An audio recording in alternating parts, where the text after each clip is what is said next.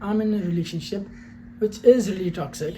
I know the boy is using me and he's not loyal with me, he doesn't trust me, whenever he wants he blocks me.